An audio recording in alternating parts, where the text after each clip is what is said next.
Look at us now, tip to tip. Jesus.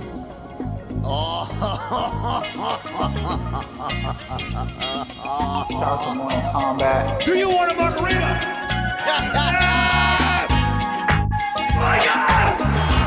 To us, doing what we love. It's time to bang.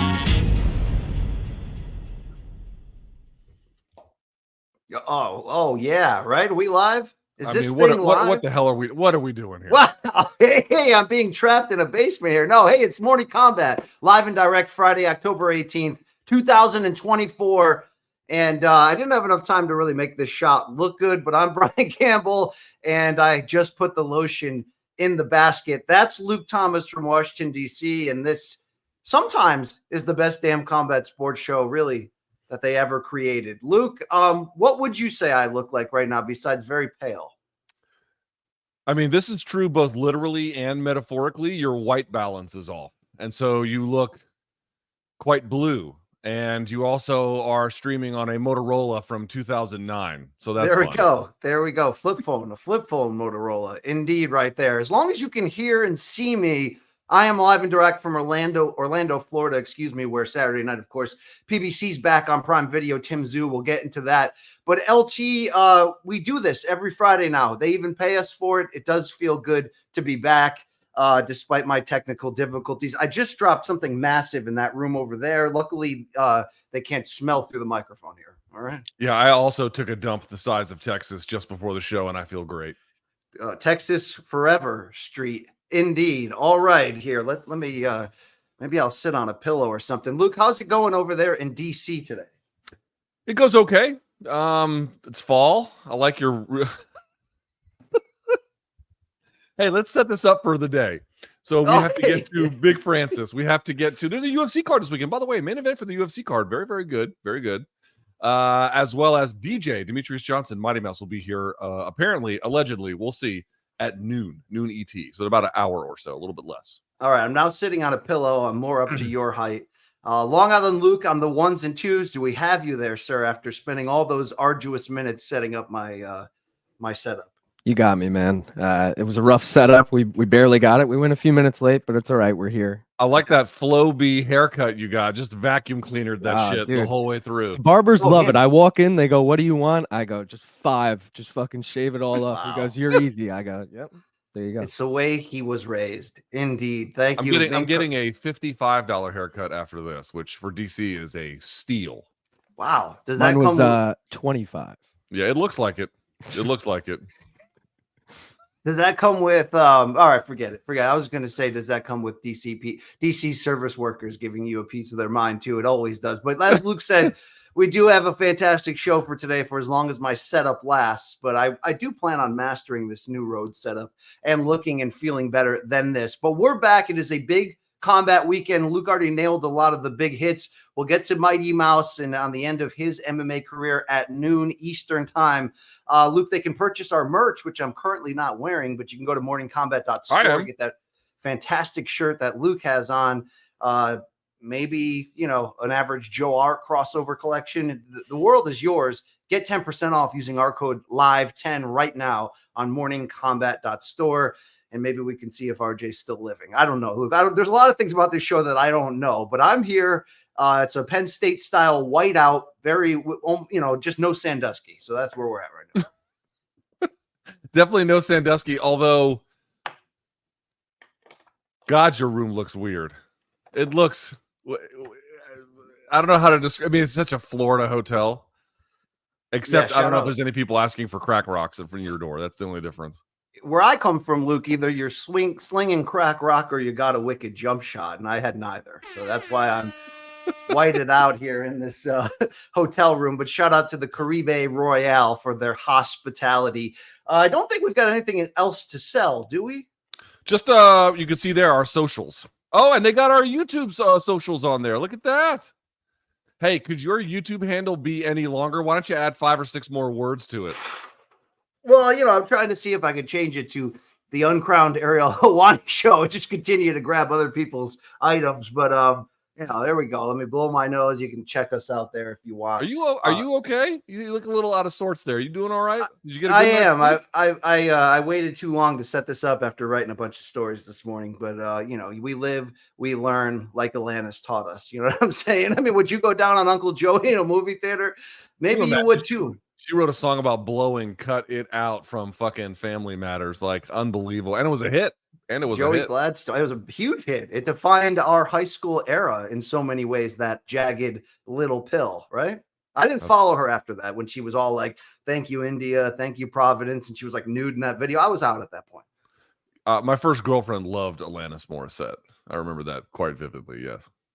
Did she have mental issues, or was that a rude comeback from me? No, sort of, but no, not in any unusual way. She's just normally abnormal. One day we'll reunite you guys, have her on the show. But until then, we got to get into our topics that are coming to you. And that's Saturday afternoon, tomorrow, 4 p.m. Eastern time from Riyadh. Yes, it is the biggest card in PFL history. They're calling it PFL Super Fights, Battle of the Giants. 5-fight main card. 4 of those are really good. 3 of them, in fact, fantastic. The main event is our main focus at this moment. Francis Ngannou, first MMA fight. 33 months. Jeez. Wow. Fresh off a knockout loss 7 months ago to Anthony Joshua, and still, recovering and grieving from the untimely death of his 15-month-old son. So many questions surrounding Francis as he takes on PFL's next big thing, 34-year-old Renan Ferreira of Brazil, who's riding a 4-fight win streak, has knockouts in his last 6 victories, and this will be contested for the inaugural PFL Heavyweight Super Fight Championship. A lot of words in there. We'll get into the PFL's state right now, their future, and what this card means. But Luke, to kick it off here on a Friday, our friends at DraftKings have the odds set like this. -250 Ngannou is your favorite. +205 Renan Ferreira, the underdog. I want to start like this. Tell me about Renan Ferreira's game. Tell me about his growth in recent years. How live of a dog, even separate from the question surrounding Francis, is Renan Ferreira as we enter this big one? He is obviously gigantic, 6'8", 6'9". I've seen him in person. And for example, like when he fought in DC, I think he fought Dennis Goltsov for that championship, the heavyweight championship. And I remember Goltsov walked past me and he was big. And I know a lot of people meet me and they're like, I thought you were like 5'9". I'm not. I'm 6'4" and about 275 pounds. And this dude walked past me. Goltsov walked past me. And I was like, damn, he's huge.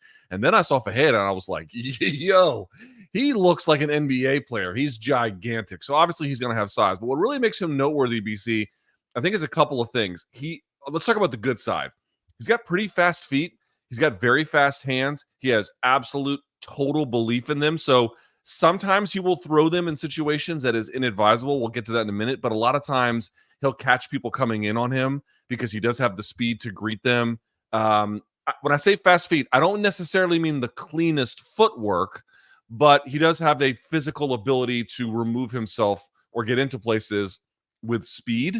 And so, again, that has pluses and minuses, but it's worth observing on the plus side at what it can do for you. Again, he can catch people coming in. Obviously, he's got the death touch. If the first punch doesn't put you out, it certainly will rock you and then put you on your ass. Then he'll finish up from there. Great finishing instincts, heavy with the hammer fist, that kind of a thing, right? So he's pretty good there, and he's very, very dangerous. And I think, between Ferreira and Ngannou, Ferreira is definitely the quicker guy. I mean, there's really no denying it. Like, even in that Tyson Fury fight against Ngannou, Ngannou he dropped him or whatever it was, the 3rd round, but it was just good timing. He didn't actually get him because he was quicker to the draw. It really wasn't what it was. So that's, to me, the most dangerous part about this. He's very heavy-handed. He has complete belief in his ability to hurt you if he lands, and he's willing to throw from sometimes, again, suboptimal, but dangerous places, especially as people close the distance in on him. The downside is a couple of things. As I mentioned, he'll throw at times from suboptimal places rather than fighting off the takedown when guys are coming in to get their hands around him, a leg or the waist or whatever. That's bad. Second of all, his footwork can be a little sloppy at times. His takedown defense against the fence is good on the first layer. So when people try and shoot in on him, if he's up against the fence, he'll get the down blocking and the whizzer and then the wrist control. But once they start moving to the second or third attempt while keeping him pinned in that position, that's when his takedown defense completely falls apart. Like, it's not good after that. And then if you get him down, BC, I've seen him try things like triangles on people. He does try to be offensive off of his back a little bit, but he doesn't get up. He does not get up. Honestly, it could be the case that you could see Francis get slept because he just decides to trade with him, or Francis tries to get the takedown and gets clipped coming in. But I will say this, it does seem like Francis, to me, has more ways to win. And if he, like he did against Cyril Gane, if he goes for the takedown there and he gets him down, Ferreira's not getting up. It's the question of, Gane was a little bit more willing to fight the takedown once you attempted it. Ferreira will punch you as you make your way in, and that has trade-offs because it makes your takedown defense worse, but it also makes it more dangerous in that little narrow window. Yeah, a good summation of what he brings to the table. It's kind of hard to fully read him. 13-3 record, 34 years old, as I mentioned. In the last 14 months, Renan Ferreira is 4-0 with 4 knockouts, 3 of them in the first round. I mentioned of his last 6 wins, they're all by knockout. And by the way, 5 of those in the first round. But he does have that sort of weird 3-fight stretch from June of 22 to April of 23, where he lost 2 decisions, one to Rizvan Kuniev and one to Kidson Abreu. Both were overturned to no contests. In fact, Ferreira has 3 no contests in his career because both fighters failed drug tests. In between that, he suffered a first-round knockout loss in the PFL heavyweight semifinals to Ante Delia. So, Luke, when you look at the competition, the best win, without a doubt, is February at the Bellator PFL pay-per-view when he knocked out Ryan Bader in 21 seconds. What do you think we know about Ferreira after that first round, though? What do you take from those no contest losses in which he was solved over 3 rounds, but now those get wiped off his record? It's like if you show just the highlight package, you'll see head kick KOs, early punch KOs, back flips and celebration. This guy's a freak athlete, but you identified a lot of the highs and lows in his game. Experience-wise, outside of 21 seconds with Bader, there's a massive step up in competition for him. Yeah, it's the toughest guy he's ever fought. Just matter of factly, it's the toughest guy he's ever fought. Francis is, he hasn't been there in 3 years, but from what we know about him, we know about this no matter what. He's the lineal heavyweight champion of the world, but beyond that, he can wrestle. He obviously is heavy-handed himself. He has fought much better competition. He's defeated much better competition. He's just been in there in much bigger events, right? Like Ferreira, this is like the biggest night of Ferreira's life. This is not the biggest night of Francis's life, not even close. So there's just some big differences there. And you talk about those 2 losses, the guys both popped for steroids.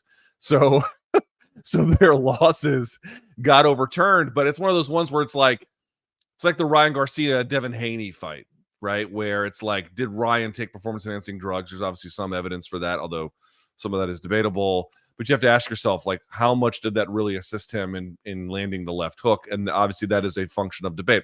The answer is probably some, but still, you can also kind of just look at that bout and be like, yeah, but Haney is just really bad at defending a left hook, and we know that Ryan has a good one no matter what.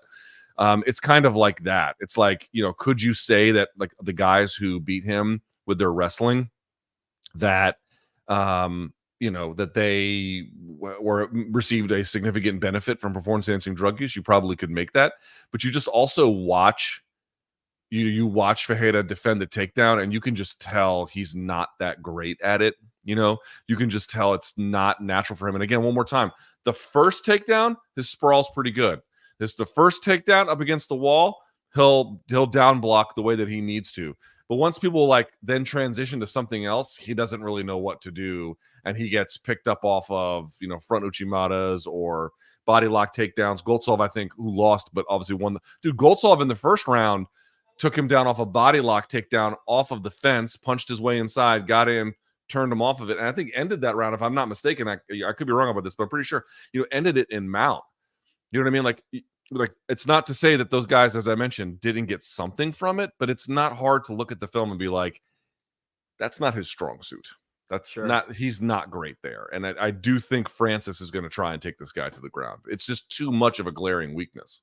Well, I've said it before. I think it's actually better for the PFL from just the entertainment level of the matchup that Francis waited, that it went the way where he's on a 33-month MMA layoff, that he hasn't competed despite signing with the promotion in March of 2023, because it makes this fight a lot closer on paper. Long Island Luke, if we could throw up the face-off that they did this week, while I'm happy certainly that they put that little riff behind them where Ferreira made a comment that was misinterpreted at the first press conference regarding Francis's son, you still see that massive size difference between them. So Luke, as we transition to Francis and trying to really gauge exactly where he's at 33 months removed from UFC 270, when with that torn up knee, he out-wrestled and outpointed Cyril Gane. There's so many red flags about him. The knockout loss to AJ was devastating beyond belief, the kind that ruined careers. You add in the layoff, you add in the age, although it's heavyweights, we don't panic. You add in the death of his infant son, which, like we say a lot, can go either way in terms of his performance. For almost any other athlete, I would panic here, maybe make this more of a 50-50 fight and say whoever lands big first wins. But my question to you, Luke, is how much do we have to look at Francis's history of being completely abnormal, of having a superhero life story, of overcoming every obstacle, even in that loss to Stipe Miocic in their first fight? I mean, that guy took a beating for 4 rounds and bounced back like nothing ever happened. Do you use that when you're trying to handicap this fight and say, like, I should be worried about this? But Francis seems to be mentally wired on a level that none of us could even possibly imagine, just to get to where he is today, just to get through the Spanish jail as he's trying to migrate from Cameroon to France to chase his heavyweight boxing dreams. And, he stumbles into an MMA gym and becomes the UFC heavyweight champion. How concerned are you about all these red flags, considering this guy is abnormal? He's a freak. He's one of one. Pretty concerned. I mean, you mentioned he bounced back from the loss to Stipe like nothing. Not exactly. He had a fight against Derek Lewis, and that was terrible. First of all, he lost it, and he couldn't even pull the trigger hardly at all. Now, after that, he hasn't lost an MMA fight since, I don't think, right? I mean, I obviously lost the 2 boxing fights. Yeah, he hasn't lost since that time. So, he can be resilient. It's not that I don't think over time he can't get to a pretty great place, but like, do I have concerns about a guy? Not less so about the surgery, because remember, he had his knee messed up from the Cyril Gane fight and had to get surgery after that, and what that was all going to mean. Less so about that. And to your point, age, not as much. Not that it's completely irrelevant, but it's not top of mind exactly. But the time away from the cage, not really competing in MMA, not really working on your overall skills, that's a problem. I'm sure his boxing is going to be great, and that's going to be valuable. But if you end up having to take this guy down, you spent 3 years not really working on that, when that could have been something that really could be in your back pocket by now. And that to me seems pretty significant as well. And, you raised all the other points on top of it. I mean, I've said this from day one. Like, I like this fight. Francis should win, but honestly, I cannot stress this enough. And like, Ferreira could lose quickly too. Dude, Francis getting knocked out in this fight would not be a surprise to me. It just would not. Again, Francis has more ways to win. He can win here, and he can win with the takedown and everything else. So he's got more options, and that's a real thing that I don't want folks to lose sight of. But as you mentioned, after the Stipe lost the first one, he was a little bit jacked up. This is a terrible loss that he is trying to come back from Anthony Joshua, another huge puncher. Again, different circumstances, but just the same, that. And honestly, like, is his heart really in the PFL? Like, is this what he really wants to do? Is this what he had envisioned? I don't know. I don't know exactly how much like this really moves the needle. Like, BC, when he was taking on the Tyson Fury fight, and then when he overperformed and then got the Joshua fight, this felt like something aspirational. Like he was checking something off the bucket list. This is checking something off the bucket list for Renan Ferreira. Sure. It's not for Francis. It's not. Like, it's just not what it is. And I just don't know what that's going to mean tomorrow afternoon in Saudi Arabia. I simply don't know. So I do have questions. I mean, it makes the betting side of it so interesting, because what if everything that happened to his son just lifts him to a determined performance where he walks right through Ferreira? Believable. The scenario you put out there of him out of practice, maybe the chin is deteriorated from the AJ loss, and he gets caught by a big ass dude in the biggest fight of his life who's trying to make his name. it very well could be the case. Do you think the odds that I mentioned, plus 205 for Ferreira and minus 250 for Ngannou, perfectly encapsulate the challenge for bettors this weekend? Yeah, I think it's that's about right. I mean, I want to bring it along on Luke here in just a second, but I do feel like it's right. Francis has beaten better guys like this. He's beaten guys better than this. He's beaten guys. Obviously, he's got tremendous punching power. But like one thing I failed to mention the last time is, again, we can take him down, blah, blah, all that stuff.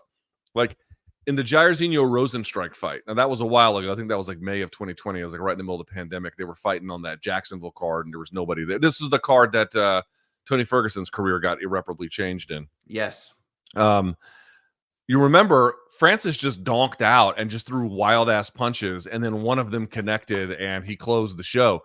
But I talked to Eric Nixick after that fight, and he was like, dude, that was nothing we worked on. I mean, that was absolutely nothing. Like he just went in there and just donked it up. And because he's big Francis, it worked. Now, again, we're 4 years past that. He has much more experience as a combat athlete. Like there's a lot of meaningful differences.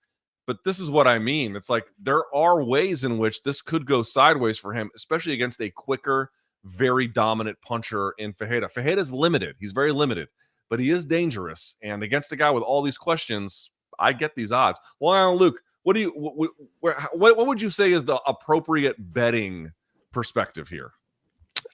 Staying away from both of them, honestly. I think Francis probably wins. There's not a lot of value on taking Francis. There's not a lot of value on taking Francis by KO. It's minus 185. I'm going to go the over 1.5. It's plus 145. I think there's a solid chance this goes a little long. Francis might be a little hesitant coming off that knockout, and that's just how I read it. If you won the money that Francis won, would you get a better haircut? Yeah, for sure.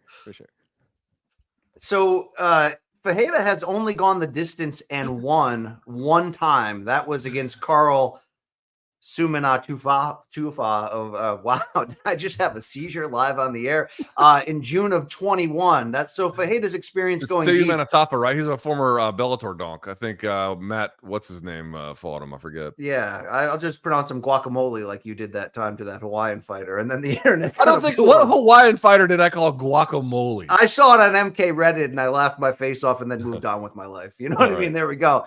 Luke, before we make our picks, this belt at stake is, ceremonial, it seems.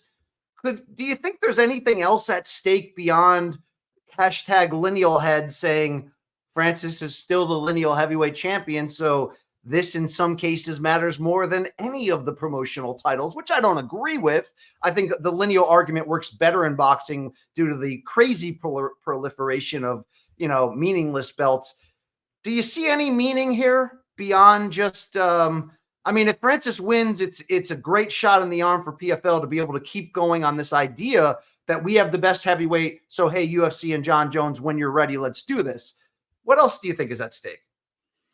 The lineal title's a big one because the implications are pretty big for that, even though PFL has done their damnedest to not promote that whatsoever this week, and another move that is baffling beyond words. I definitely feel like it's like, obviously, for Renan Ferreira, if he lost, this would be devastating for him. If he won, it'd be the biggest win of his career. It'd be huge, right? Like, it'd be really important for him. Plus, if Ferreira wins BC, you would imagine they're going to do a rematch, probably, yes. Right? So they get another pay-per-view out of it, to be fair. That's exactly right. That's exactly right. But I feel like the other thing you have to consider is if Francis looks good and then just makes an error and gets slept, I don't know how bad that is because they'll just do the rematch. But if Francis just doesn't get any offense really going and also gets slept, that would be quite bad. That would be quite bad because if he goes in there and he gets a win, and I know this is an unrelated sport, let me finish the point. If he goes in there and gets the win over a big puncher like Ferreira, I don't have a lot of interest in watching Francis Ngannou box Deontay Wilder, but it at least breathes some life into that. If he gets viciously KO'd, he'll have another fight in PFL, but I don't know what the boxing world would do with him at that point. You can forgive, he's already 0-2, but you can forgive getting slept by Anthony Joshua. Hey, he got over his skis, but he did perform well against Tyson Fury, although we can now see that maybe that was somewhat flukish. But at the same time, the Deontay Wilder thing, I don't want to see it, but it would be a decent payday for him. and I think that would all but go away. So like sort of kind of how this looks and what Francis does, I think has an impact on whether he even boxes again. That's kind of big. I agree with you. There's a lot of weird stuff here at stake for Francis's future, and the PFL's tied in. I like what Long Island Luke said. If you're going to bet the over-under here, that round and a half is interesting considering how little experience Ferreira has going past the first and a half of a round in a fight and having great success. Ultimately, though, Luke, I got to lean on the experience of Francis. I do think ultimately he has the biggest weapons in the fight, even though I certainly respect Ferreira's knockout run and what he brings to the table. I think Francis will get hit. And I think there's maybe some moments early where, maybe even wobbled. But when he sits in that pocket, sets up a counter right hand and lands the big one, he could still remind us at 38 who Francis Ngannou is, even if it doesn't tell the full story about where he's at in his career. I got to lean on that experience, that power, and the character. Knowing all the turmoil he's been through, again, would be major red flags for anyone else. Somehow, in a weird reverse way, I almost think it's going to drive Francis to some breakthrough performance. Give me Francis Ngannou by knockout. And when you're talking about the over-under, I'm going to go just slightly over. I'm going to go mid to late second round there. I think he gets touched early. I think there's some tense moments. But if this turns into a sustained battle, that power, that technique, that experience is going to win out. And sustained relative terms, I don't think it goes past 2. I'll lean Big Francis. Beaten better guys, been on bigger stages, has more ways to win. He should win. But I cannot be clear. Like, I don't want to hear anyone be like, "Oh, how could this happen if he loses?" It is very much on the table. And Ferreira losing big is on the table too. Like, it could, the Ryan Bader fight you mentioned. How long was that fight? It was like 22 seconds, whatever 21 it was. seconds. Yeah. Yeah. I mean, it could look like that in either direction. You know what I mean? But I just want to be clear to people: nothing about Francis losing, should that happen, is in any way surprising. There's a lot of reasons why that could happen. All right, let's get to this absolutely fantastic co-main event. It took a long time for Cris Cyborg, as it did for a lot of Bellator people in this new merged PFL era, to get the big fight that she wanted. She's finally got it. Larisa Pacheco, who may have lost twice to Kayla Harrison, but came back and defeated her in that upset win to win the $1 million in the PFL title at 155, moved down to 145 the next year without Kayla, and did it again. At the peak of her powers in her game is Pacheco, and this matchup, crossroads matchup in a lot of ways, between highly touted Brazilian sluggers. As we look at the odds in this women's featherweight bout, no belt on the line, not even a ceremonial one, plus 124. The legend, the veteran Cris Cyborg, minus 148 for Larisa Pacheco. Now, Luke, Cyborg, 39 years old, but largely ageless. When was the last time we saw her? October of last year, when she stopped Kat Zingano in the first round. Hasn't fought in this new era of PFL Tour. What are your expectations? We talk about Francis at 38 in the questions. Are there questions following Cyborg again? I feel like we've been bringing up the age thing really ever since she's been 35, but she just hasn't shown us enough reason to think it's caught up with her. She seems ageless. This has got to be, though, on paper, the toughest fight she's had, maybe since Amanda Nunes. Dude, 39 is ancient in women's MMA. It's not a death sentence because obviously Holly Holm is still competing and she's past 40. But she's not winning, though. She's not winning big anymore. Fair enough. But I mean, Holly Holm's also in the International Boxing Hall of Fame. Like, this is her second sport. We're talking about a very special athlete. And Cyborg is too. Cyborg has held a belt in literally every organization she's ever fought in, I think. You know what I mean? So every major organization. She's very, very unique. She has kept herself busy, kind of like Ngannou, with boxing. That's not nothing. That's going to be valuable for her. She is, more well-rounded than most of her contemporaries. And Pacheco, dude, I forget that Pacheco even fought in the UFC a couple times, didn't look great. And then, you just, it's like, wow, how did she get here? Well, she was like really unprepared for the UFC at that time. She signed way too early. And now at 30 years of age, 9 years the junior of Cris Cyborg, she's really begun to put things together. She lost twice previously to Kayla Harrison, I believe. And then obviously in the last one, she was able to get the win, and it was a pretty clear one. At that, she can go the distance. She's been pushed in 5-round fights. She can obviously has dynamite power, but she can do a lot more than that as well. And so the question for me about Cris Cyborg is obviously age is a big one, and also like what kind of fight she's gonna fight here.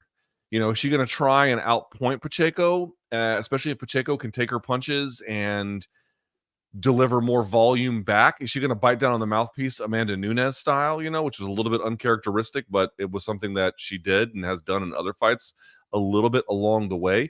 It's just really a question of like, what kind of durability does she have left? In 39, if anyone's going to have longevity, it is going to be Cris Cyborg. She has taken great care of her body in general and has really well-rounded skills. And part of that well-roundedness, BC, especially late in her career, has been just sort of better defensive priority. She's just put a lot more emphasis on it, and I think that will help her. So it's one of those cases where you can kind of say not the same things, but some of the same things. She's been on bigger stages. She's fought and defeated what we think would be better competition, but there's a big age gap. They have the same reach. Pacheco is really coming into her prime. I don't know. This is a tough fight for Cyborg. This is a really, really tough fight for her. She can win, but it's going to take a lot. I fully agree with you. And if you look at Pacheco, you mentioned that 2-fight stretch in the UFC that came back beginning in 2014. She was submitted by Jessica Andrade and then stopped in the second round by Germaine de Randamie the following year in 2015. Then goes to the PFL. But ever since she lost that second fight to Kayla Harrison right before the pandemic, New Year's Eve of 2019, she took off a year and a half because PFL didn't operate during 2020. And she's 10-0 with 7 knockouts since then.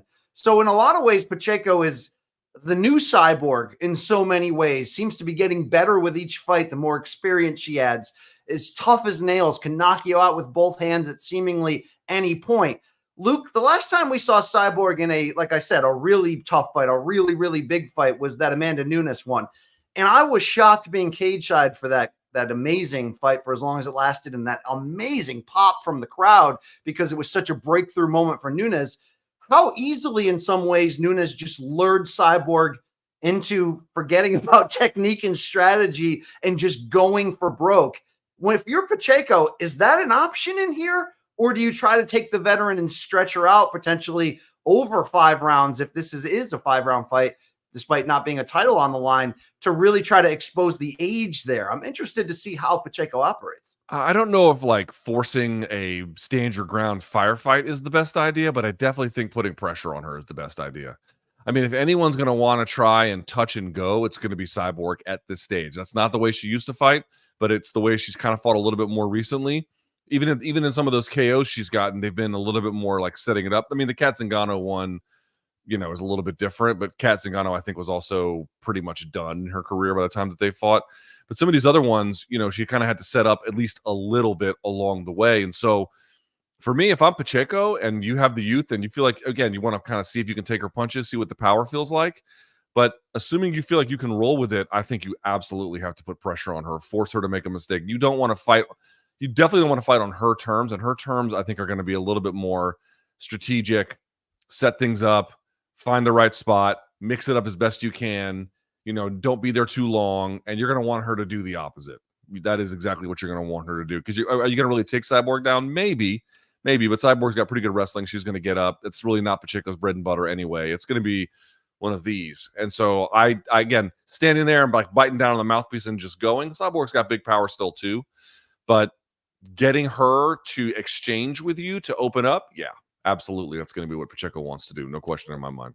Long Island Luke reminded me this is a 5-round fight. There is a title at stake, the PFL Women's Featherweight Super Fight Championship. Yeah, it's a 5-round contest. Yep. Why do we need all these fake belts here, though? I don't know if I necessarily are they going to. PFL does everything that you're not supposed to do. That's why. Okay. Well, they did make arguably the best women's fight you can make in the sport in some ways, and it does have passing of the torch qualities. I mean, do you fear at all for PFL here that if Pacheco wins, knocks out Cyborg, looks amazing, and it's probably only going to lead to her figuring out a way to get out of that contract and go to UFC and climb the mountain in her own career anyway, since Kayla's over there, correct? Yeah, but the difference is, like, I mean, I know Cyborg has 3 fights left, but she's just about done in her career. Even if she finishes it out, she's just about done. You don't have much time left. Whatever time you do have left with Larisa. And by the way, how much is she going to be dying to go to UFC when she can just beat up on people in Bellator, in PFL and get like tournament money? you know, she's done well. Like, that's been a real profitable thing for her. I wouldn't be so sure. And it doesn't matter anyway. You have this much time left with Cyborg. Sure. Pacheco winning is fine for them. Long Island Luke, can you show the face off here between them? They finally did it this week to kick this off. There you go. You see the size between them. Dan Hardy in the middle. We are expecting fireworks. I'll remind you one more on the odds. -148 Pacheco, +124 Cyborg, according to DraftKings. Luke Thomas, which way you going? Yeah, I'm going to go Pacheco. Stoppage, I don't know, but definitely Pacheco. The youth, she's got big power. As you mentioned, Cyborg's been, at least in terms of MMA, inactive. It's just too much of a difference for me. I'm with you. I think we get that passing of the torch. I think we get a late stoppage here from Pacheco in a fight that we probably see, you know, the last stand from Cyborg in many ways in terms of taking big punches and being forced to adapt and rally back. But that younger, hungrier, or I don't know about hungrier, but more ready to take over in this moment does seem Pacheco. It's a can't miss co-main event. And I think it's a big part of what, I mean, PFL's saying a lot of things and we'll get to that very shortly, but this fight is super. It is awesome. Luke, quickly, Johnny Eblen is going to get a rematch with Fabian Edwards. It will technically be for the Bellator MMA middleweight championship, for whatever that's worth. When they did fight a few years back, Eblen had an early stoppage in the first couple rounds, -380 for Johnny Eblen, +300 for Fabian Edwards. What are we looking at here? Should we care? I don't care much. I think Johnny Eblen's pretty good. I think his PFL Bellator outing when they did the PFL versus Bellator roster didn't go quite as well as he had hoped, but I still think he's pretty talented. He's got great cardio for 5 rounds. His wrestling is fantastic. He's durable. He's experienced at this point. Edwards could win. That's true. It's not like in any way out of the question. You know, it's not like some kind of runaway, but in all likelihood, Eblen should win. Just feels like these Bellator guys are going nowhere. AJ McKee, though, is in a fantastic fight to kick off this 5-fight main card, 4 p.m. Eastern there on ESPN Plus pay-per-view. He'll be a -185 favorite against this rising lightweight prospect and really potential future stud in Paul Hughes, +154 for Hughes, who did make that debut, I believe, on the PFL Europe circuit.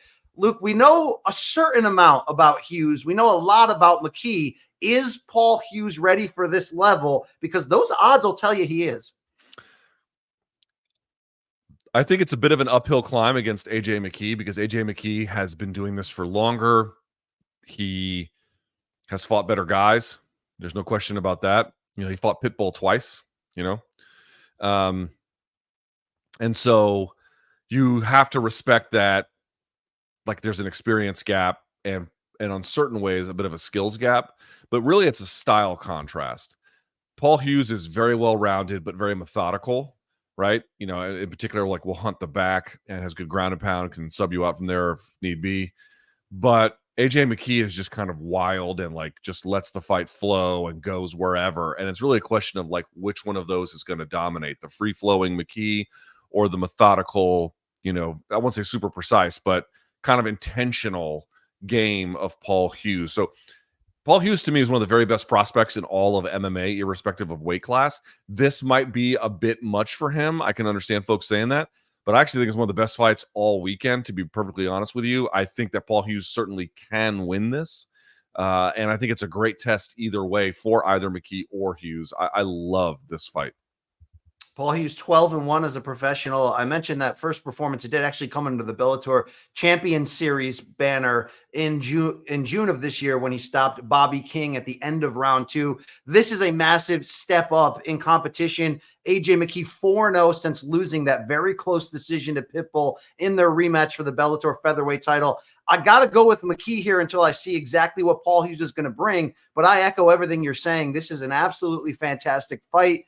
I'm really excited for it. And dude, if Paul Hughes gets a win here, this is one of these rare wins for PFL, like this, not homegrown guy, but this very good free agent pickup. You put him in against one of the better guys on this globe in AJ McKee in terms of skill. I mean, there's a big opportunity for him here in a huge way. I don't want to understate that. That'd be a massive win for him. You're talking about one of the best prospects in MMA who skipped out on UFC to sign PFL. And then in his, not organizational debut, but in a way that anyone can see here in the States, his debut, he goes and beats AJ McKee. Like, dude, that is huge for him, huge for the organization. That would be somebody you could, and then, by the way, like, obviously you can take anybody to Ireland, and the Irish are going to go and watch it. But I'm saying, like, that would be really great for their business overseas as well. This is a big one for them, a really big one. All right, let's slide into topic number 2, and it still surrounds PFL. They're calling this the biggest, most important fight card in their history, and that's certainly true. PFL bought the World Series of Fighting roster and absorbed with them in 2018. They've made some good moves, but for everything they boasted for 2024, from having Francis ready, Jake Paul's going to make his MMA debut, we signed all these female boxers, we're going to do all these things. 2024 has not been a great year for PFL from a PR standpoint or an in-cage performance. For as great as this card is on paper, and it really is, Luke, I wrote a column for CBS this week, and I mean it. This feels like a make or break moment for the promotion, with Francis finally making that debut. Do you agree with that statement? And if you do, could it really make them, or is it just a chance for them to finally do something really positive, maybe for the first time since that Bellator versus PFL pay-per-view card, which wasn't a commercial success, but was fun to see? I actually would be a little bit curious, before I answer that, to hear the argument about make or break from them. What would be the argument make or break for this event? Give me the cliff notes. It's hard to assign actual, will this make or break them regardless of where it goes. You can make the argument just the same that it won't change a damn thing. But for how much they boasted about who they are, they're not here to be second place. They're here to compete with UFC, to see what they've done in taking their assets, and instead of building vertically, all they've done is build horizontally and watered down everything completely. That it feels like this is the first time they're trying to really use those assets and show you we can compete with the UFC or anyone else.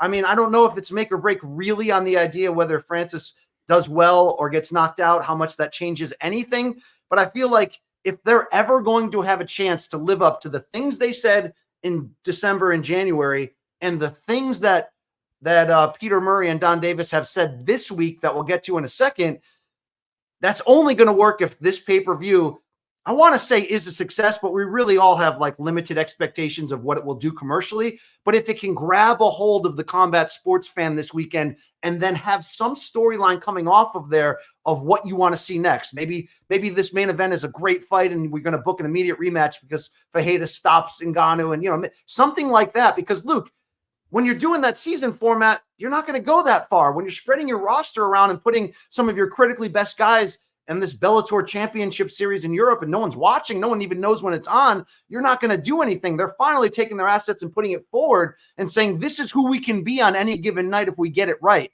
That's what I mean more from make or break. So let me say this. I think two major points that I would have. First is that I know a lot of people simply don't believe me or are skeptical when I say that, like, there really is nothing they could do to compete with UFC, and I'm not sure there's anything they can do to financially survive the long term. Now they can survive for a fairly long while, which could be years from now, but the inexorable place that this all ends, to me, is a foregone conclusion. So in that sense, I don't buy that it's make or break. I do buy that there could be some positive momentum for them in a different way, which is the second part of my point, namely, if you just look at who Don Davis is speaking to this week, Sportico or other financial outlets or financial business sports outlets, he hasn't talked to MMA fans one time.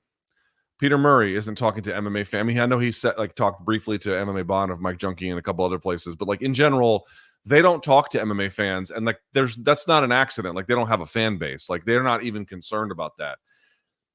The PFL is not a promotion. I mean, in legal terms or in the pragmatic reality, it might be, but people misunderstand it. The PFL is a financial asset.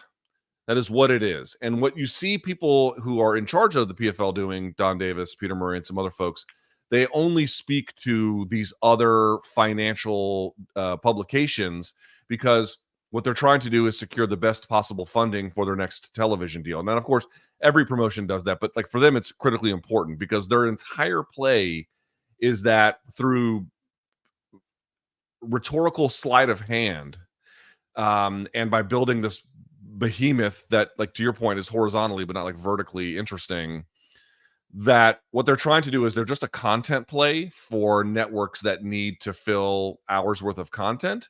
And they're trying to build it up to some kind of place where they can say, hey, we made 100 million in revenue. By the way, John Nash thinks that's probably oversold.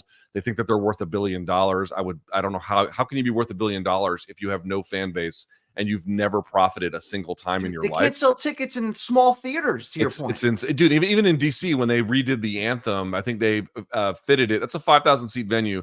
They changed the seating for, I think, like 2,800. They might have filled that. That's really about it. You know what I mean? This is what I mean. But that's why it's so instructive that they're speaking to financial sports business outlets, and they're trying to build a financial portfolio that is the PFL. The PFL has no soul at its core. There's nothing about it that's a driving ethos of MMA. It doesn't have a real DNA or identity in the fight world in that sense. It's just this vehicle that I think that these guys want to offload, get a good television deal, offload it, and be done with it, make some money from it, and then go on to something else. I don't know what their long-term plans are, but it seems like that's what they're setting up. That's the only way to understand this. How does it make sense you didn't promote the lineal title? How does it make sense that you barely promoted Francis? How does it make sense that the only thing you can talk about is these conflicts with the UFC and how you're their equal while speaking to sports business media publications and never the fans? It only makes sense when you realize it's just this financial portfolio, this asset that they want to make look as good as possible, get as much money into it as possible, release their share of it, and then go on to do something else. That's what the PFL is. It's regrettable that that's the number 2 promotion in the sense that that's the way that they want to do with it. It is a big promotion. By the way, they do have quality, BC. Yes. The main event tomorrow is quality. The co-main event is quality. We mentioned Paul Hughes, AJ McKee, quality. There's quality. Johnny Eblen, quality. It's not that there's not quality about it, but the way in which it is treated, packaged, shopped, and shipped just tells you this is a financial product that people in the finance world see as such. I think that's a really smart way that you just sum that up, and it's true. I mean, you got Don Davis telling media this week, oh, let's put our 5 best against UFC's 5 best, but Dana's scared. You'll see what happens. We'll win. I mean, the only argument they have in that is Francis versus John in terms of fans actually caring about that. And that would only be if Francis came out and looked like old Francis again 33 months later on Saturday. There just seems to be out of touch with who they really are and the impact they're really having, even though they have really smart MMA people under that banner, Dan Hardy, Randy Couture, you can name on and on. So Luke, let's show a little bit of this. Here's Don Davis talking to Front Office Sports, repeating the rhetoric he had back in December and January of why PFL is not competing to be number 2. They already are the co-leader in MMA with UFC. Where are we as a co-leader? There are 3 things you would look at in terms of the NBA or MMA. You would look at athletes, distribution, and audience. Yep. Okay. Athletes. This is going to shock most people. There's only one company that does independent measurement of athletes. Now, of course, Don King in boxing would rank all his guys at the top, and so would Dana. Fight Matrix rankings, independent. They rank wherever you fight in MMA from 1 to 500 in your weight class. 30% of UFC's roster is top 25 ranked in the world. 30% of PFL's roster. So if you tune in Saturday night and watch UFC, and you tune in Friday night on ESPN and watch PFL, you're watching the exact same thing. It is Coke and Pepsi. Now, a lot of people would say, hey, I don't believe that. You know why? It's because of the brand point that I just gave you. Yep.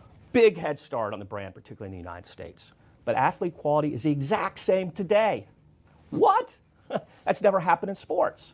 So it's almost like if you're a soccer fan, if you took the Bundesliga and Serie A and La Liga and put them together, that's PFL.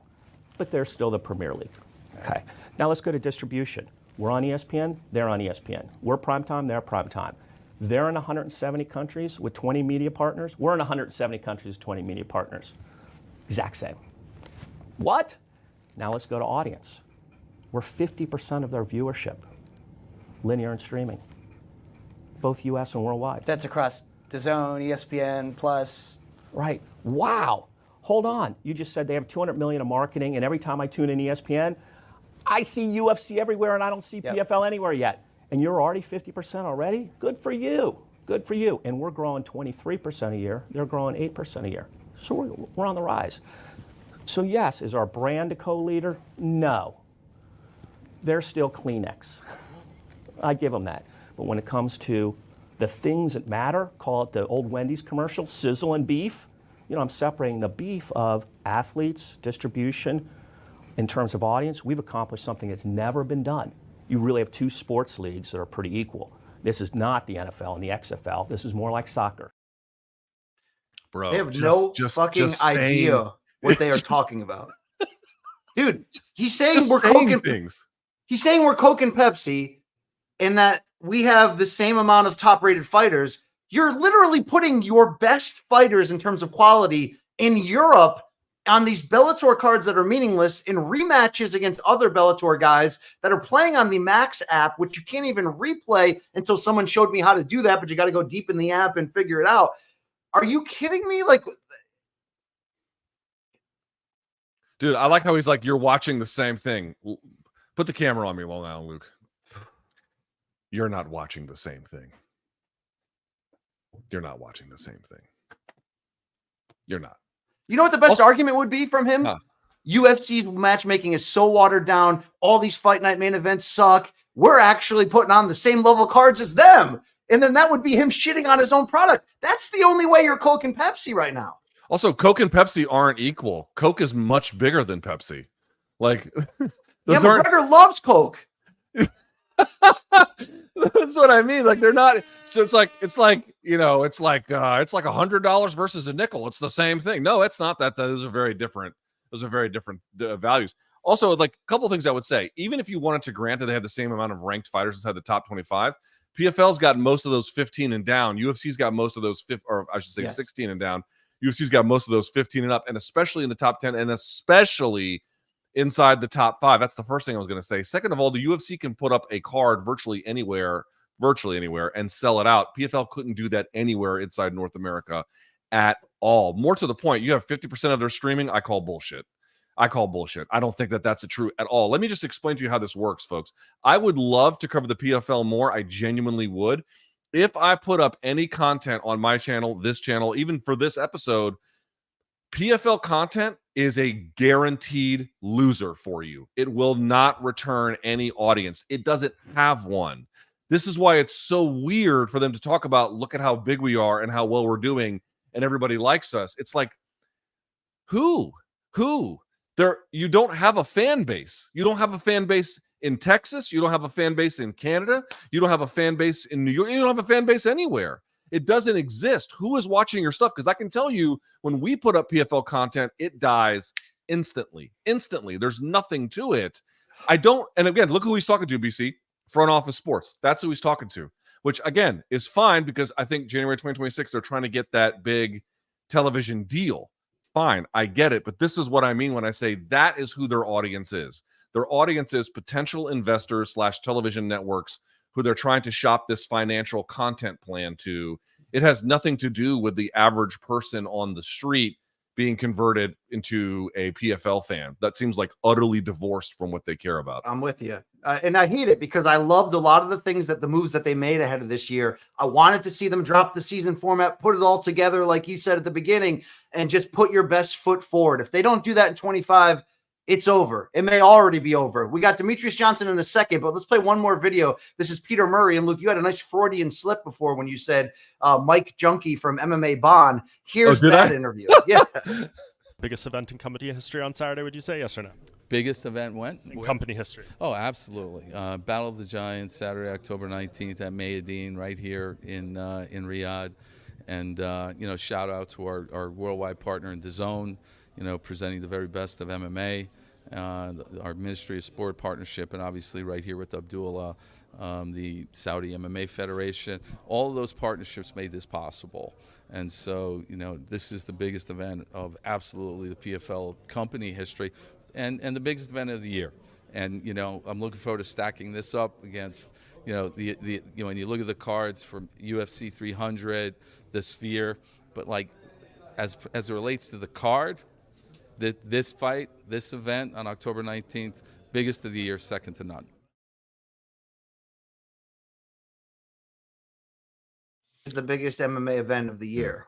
I can also just say words. Even John Fitch came out against the way they're promoting. Here's one final video, and then we'll get to the Mighty Mouse. All right. PFL has totally dropped the ball promoting this. Two big guys are going to fight. Oh, look at how big they are. This is the lineal heavyweight champ of the world in MMA. He is the best, greatest heavyweight in the world. He is the champ, period. They need to be pushing that, but they don't. Why would you screw up so epically? It's almost like you have to choose to try to screw it up. That's interesting. It's an interesting take. I do think I want to be saying something. I do think that they should have promoted the lineal title thing more. I definitely agree with that. I certainly think that they messed that part up. I don't think that's like the whole reason why we feel a little bit weird about it. It seems like there's a lot more. Like just in general, let me just say this.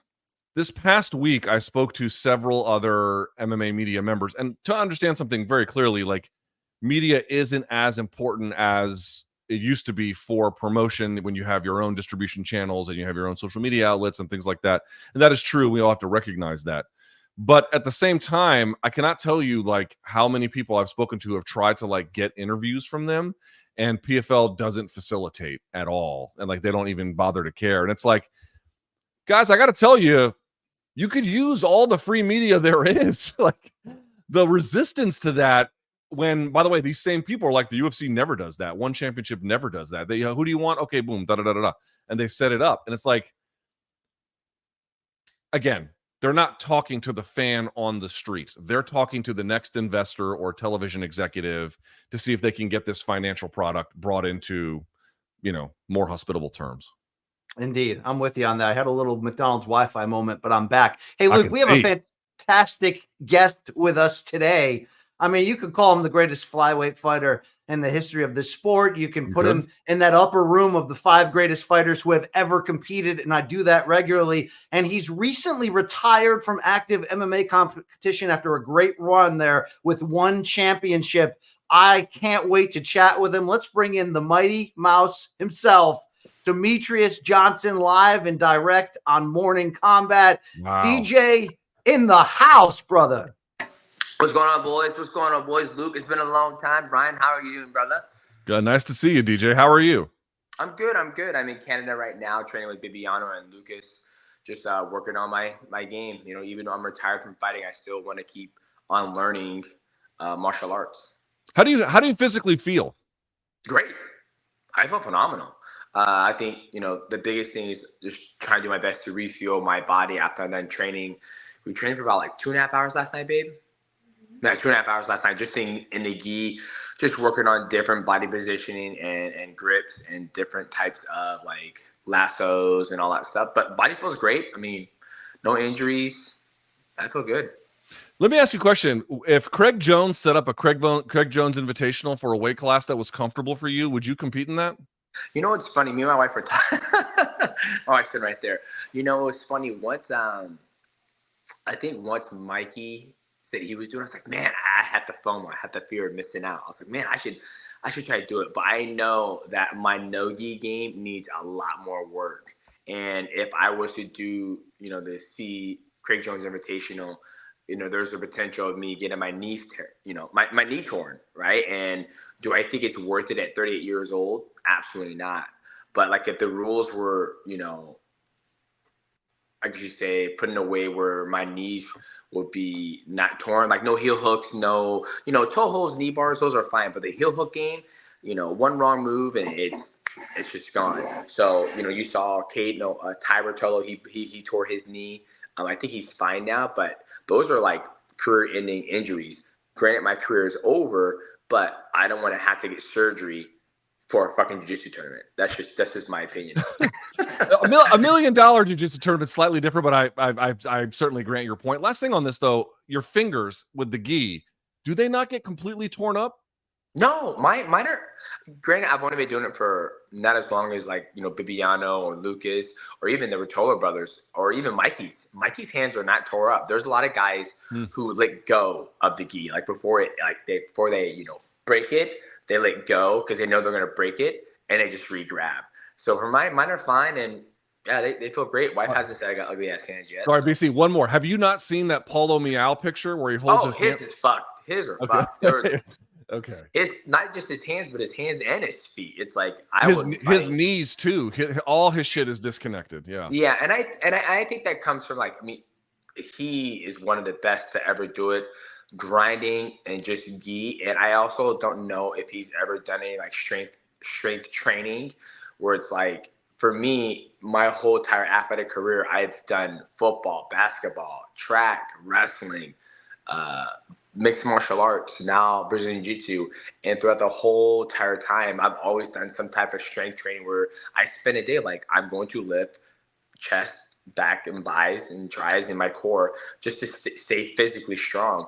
I don't know if he's ever done that before, but yeah, I mean, he's been competing for a very, very, very long time. And it's true. You see those people like jiu-jitsu destroyed my body, but I also will counter that. Like, hey, what were you doing? Were you strengthening your body? Were you doing some type of physical movement to get your body strong? A lot of people who say the jiu-jitsu destroyed my body didn't do any strength training at all. DJ, so much we could chat with you about. Before we get a little bit further down your road, I am interested in your thoughts on Francis Ngannou coming back this weekend from 33 months away from the cage, a brutal KO loss in boxing to Anthony Joshua, you know, the untimely death of his son. Yet it's Francis Ngannou, and we were arguing earlier in the show or debating that sort of he's one of the more mentally stronger fighters ever in terms of his life story to get here. How do you sort of look at what he's up against Saturday, going against this Brazilian 6'8" knockout machine in Renan Ferreira?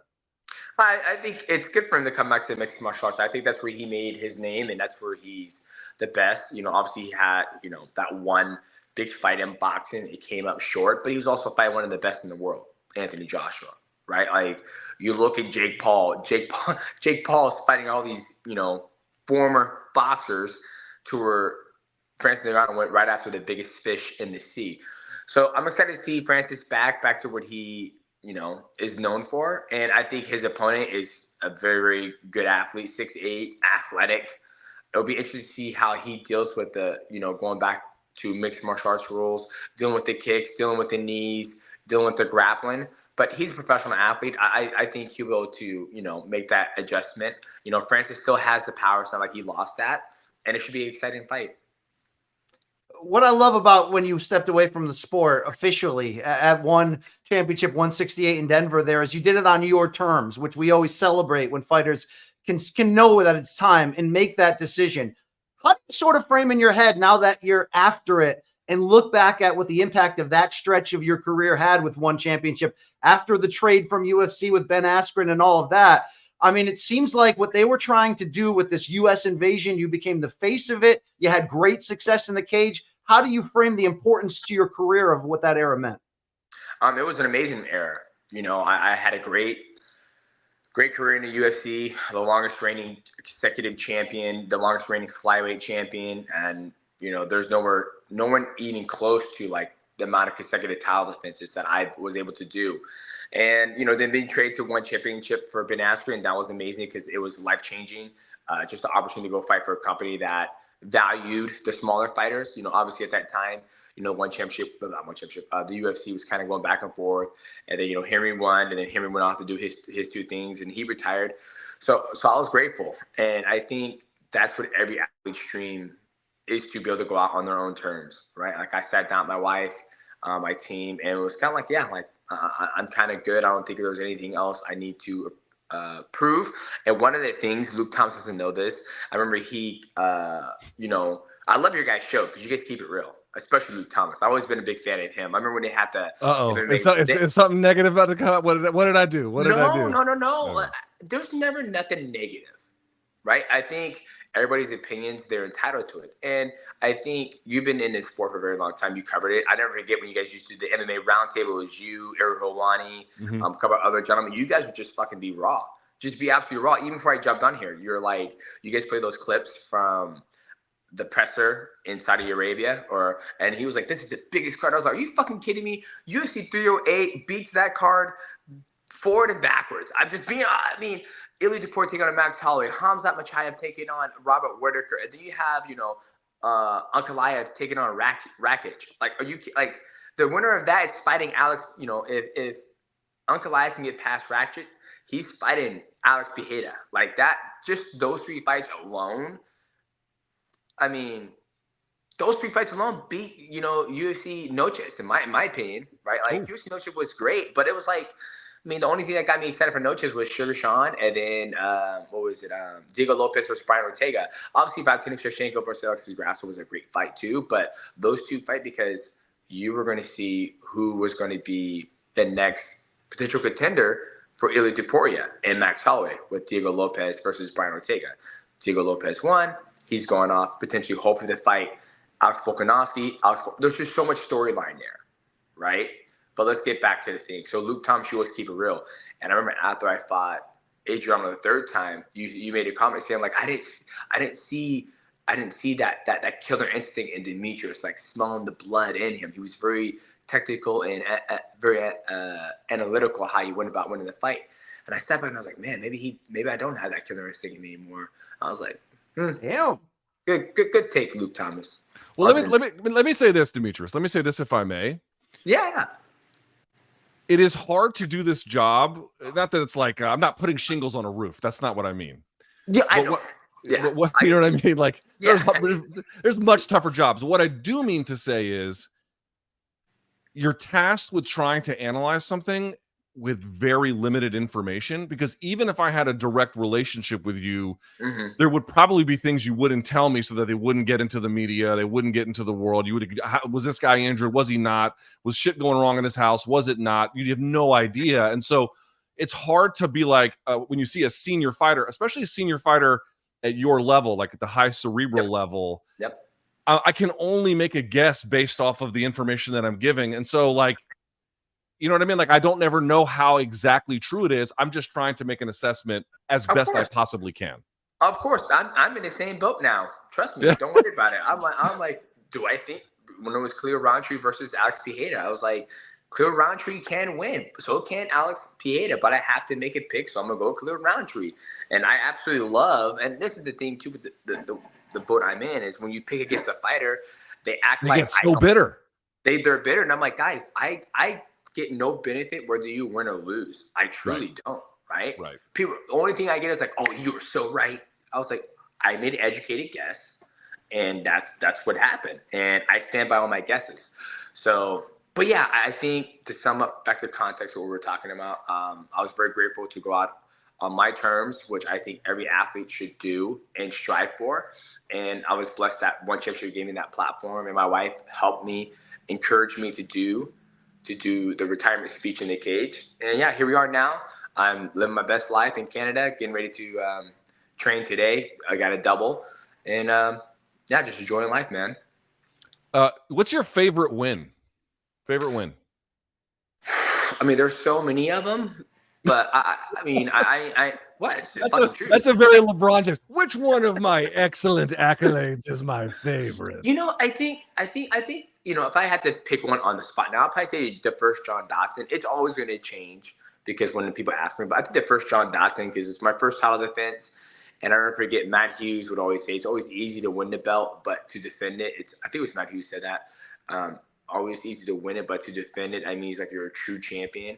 And that was a rough fight in 2013, Chicago. It was a rough fight, got through it, and came on top. And yeah, that was kind of like, okay, I belong here. I belong here. DJ, if I can I follow up on some? I think you said, I could be wrong. I believe you said this to Ariel Helwani this week when some of the retired or no longer active fighters were putting out statements to the judge in the antitrust case, essentially asking him to just agree to the settlement that had been proposed. And I think I didn't see it in real time, so I only caught it after the fact. If I get any of this wrong, by all means, correct the record. But I believe what you had said was that there was a degree of, you had a question, I believe, about the degree to which Shane Carwin or potentially Kung Lee, I think it was more about Shane Carwin, had engaged in Shane Carwin and Benelete Silva. Benelete Silva, yeah. I mean, there was a bunch of guys who wrote. I think it was like 100 guys who wrote. But in the case of Carwin, let me just push back, if I may, a little bit in a friendly way, which is, he didn't actually blame the UFC for what had happened to him. He did acknowledge that a career in fighting and training had put him in this place. But all he was basically doing was asking the judge to agree to a settlement that the UFC itself, along with the plaintiffs, had agreed. And to me, like, if you have addiction issues and traumatic brain issues, especially related to medical information that he probably didn't have at the beginning of his career, I guess I'm a little confused why he isn't entitled to a little bit more sympathy for a complex problem that financial management by itself probably wouldn't solve. Mm-hmm. Yeah, 1000%. It's funny you mentioned that, because after I got off the interview, you know, I think it was like 2-hour talk, maybe 2.5-hour talk, not just with the athletes, but one of my best friend who's he built homes for a living, and he comes at a thing outside of the box. And you know, I think with Shane Carwin's situation is absolutely horrible. You know, like I watched the Brendan Schaub thing, and I was listening to him, and like for me, I just basically speak what comes to my mind when I hear the situation, right? And the first one was when it came to, you know, Shane Carwin's thing's different. I didn't know much more about his whole situation, but when it came towards like the Vanderlei Silva, the Kung Lees, and all that stuff, I felt like those guys probably made more money than me, right? That's what I told Eric Hawani. And then when I looked at Shane Carwin's thing, I'm like, man. And after hearing Brendan Schaub, how he was saying like we would spar super hard, we'll get in the car, we have no idea where we're going. And then he did studies saying that like he was more susceptible to, you know, concussions, brain injuries, and all that stuff. And now, like, no, I agree. Let's hopefully the judge approves this to $500 million. Shout out to you for following it more, because that's how I found out that all the stuff that's going on. And yeah, I hope he gets the aid that he needs to help his life be better, you know. But I think, like I said before, like when I read those things, it's heartbreaking. But then as like, even when I talk to my friend, he goes, well, when I read it as an outsider, my first thing is that like, what do those guys do with their money? And then that's when the whole 3-hour conversation went, and like, whose fault is it? Who should be at fault? Da da da da. I mean, we can have this conversation, and like, I almost want to do it. Like I was talking to Eric Hawani, my producer, and I was like, why don't we all sit down and just have a conversation about like, how much money should these guys get paid? I mean, it's, you know, it was a long conversation about monopoly, where there's a lot of fighters who left, you know, here's a good example. Fabian Hernandez, one of the best athletes over in Asia, one of the best pound for pound fighters in the world. There was a time when he was going to sign the UFC, and the UFC offered him, at this time, we had Dream, we had, I think Bellator was around, UFC was around, and another company was, I'm not sure who else was around, but the UFC offered him 15 to 15.